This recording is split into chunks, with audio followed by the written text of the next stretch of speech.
श्री स्वामी समर्थांचे एक परमभक्त बाळप्पा यांची ही कथा आहे. जेव्हा ते स्वामींचे भक्त नव्हते. बाळप्पा हे कर्नाटकातील विजापूर जवळील इंडी गावचे रहिवासी.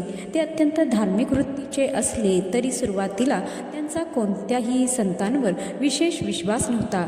ते व्यवसायाने मोठे सावकार होते. एकदा बाळप्पांना त्यांच्या कुटुंबातील एका जुन्या वादाच्या न्यायालयीन कामासाठी सोलापूरला जायचे होते. त्यावेळी त्यांच्या मित्रांनी त्यांना सांगितले की सोलापूरपासून जवळच अक्कलकोट येथे साक्षात परमेश्वरच स्वामी समर्थांच्या रूपात वास करतात. मित्रांच्या आग्रहास्तव बाळप्पा प्रथमच अक्कलकोटला आले.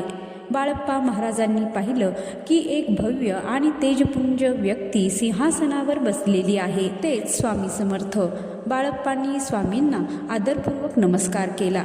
बाळप्पांच्या मनात विचार आला, जर हे खरे संत असतील तर त्यांनी मला कोणतेही प्रयत्न न करता माझ्या मनातील इच्छा ओळखून माझ्या न्यायालयीन कामात यश मिळवून द्यावे.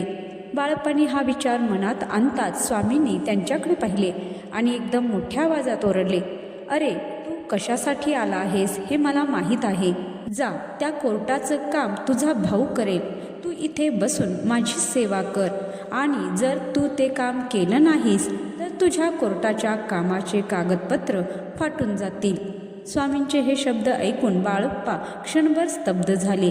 कारण ते कोर्टाचे काम ते स्वतःच करणार होते. दुसऱ्या कोणाकडेही ते देण्याचा त्यांचा विचारही नव्हता. बाळप्पांनी सोलापूरला परत जाऊन कोर्टाचे कामकाज सुरू केले. परंतु स्वामींनी सांगितल्याप्रमाणे अनेक अडचणी येऊ लागल्या.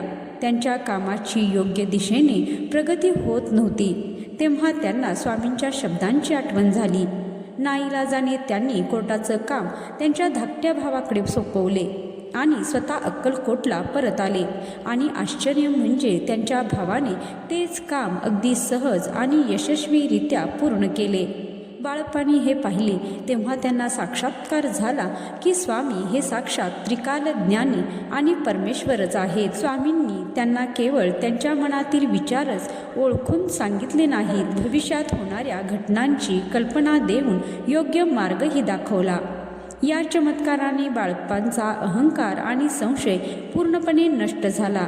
त्यांनी तात्काळ स्वतःला स्वामींच्या चरणी समर्पित केले. पुढे हेच बाळप्पा स्वामींच्या अत्यंत जवळचे शिष्य म्हणून ओळखले गेले आणि त्यांनी स्वामींच्या आज्ञेनुसार श्री स्वामी समर्थांचे चरित्र लिहून त्यांच्या लीलांचा अमूल्य ठेवा जगासमोर आणला.